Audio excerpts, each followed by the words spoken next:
beautiful souls. I want to take a second to talk about something that is probably really obvious, but often overlooked.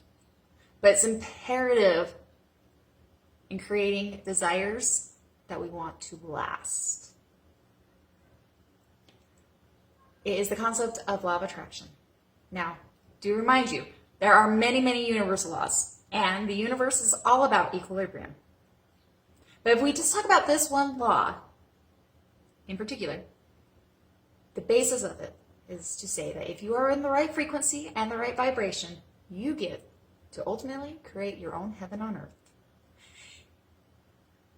The earth, life, this whole thing is your playground. From the relationships that are with your family, to your children, to your spouse, to your friends, to your colleagues. You can call in your dream career. You can have that dream home. You can have the sports car. You can have millions. You can have the adventures. The beautiful thing about this concept, I learned about it roughly about a decade ago, and it's been a wonderful little rabbit hole.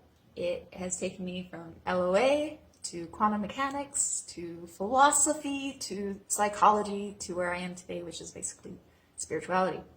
Now, many times when what I like to call divine intervention comes in and swipes all that which we think we know and that we love or have been aspiring for, can leave us completely heart-wrenched, devastated, and the divine don't care.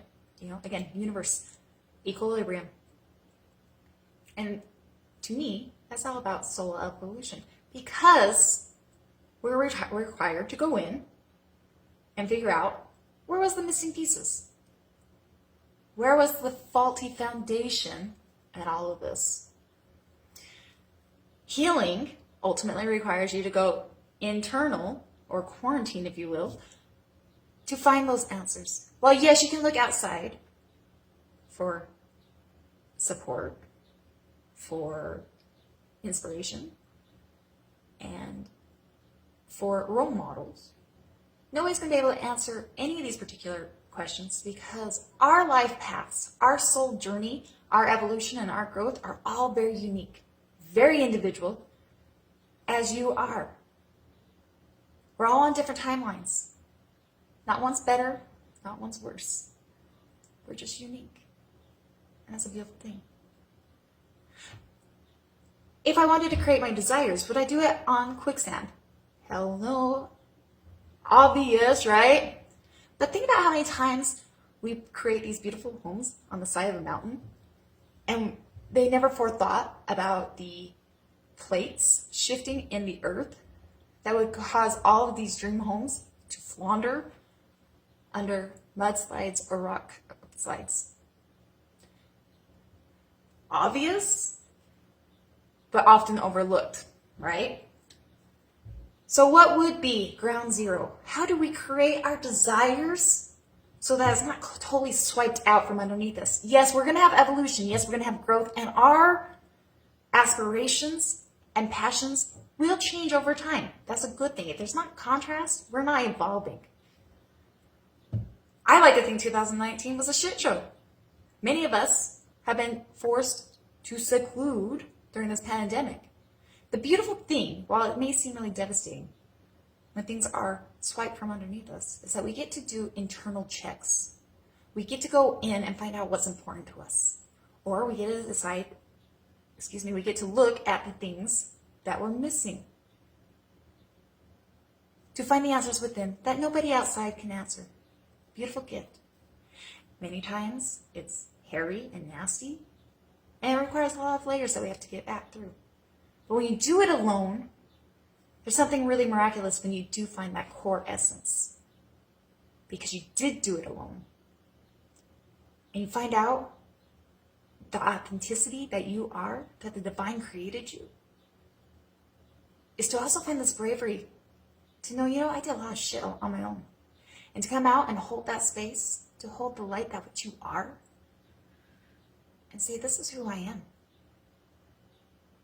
And either people will respect it or they will fall away. That's okay. Because when you've done the real soul work, You've done it alone. You've seen the darkest nights and you survived.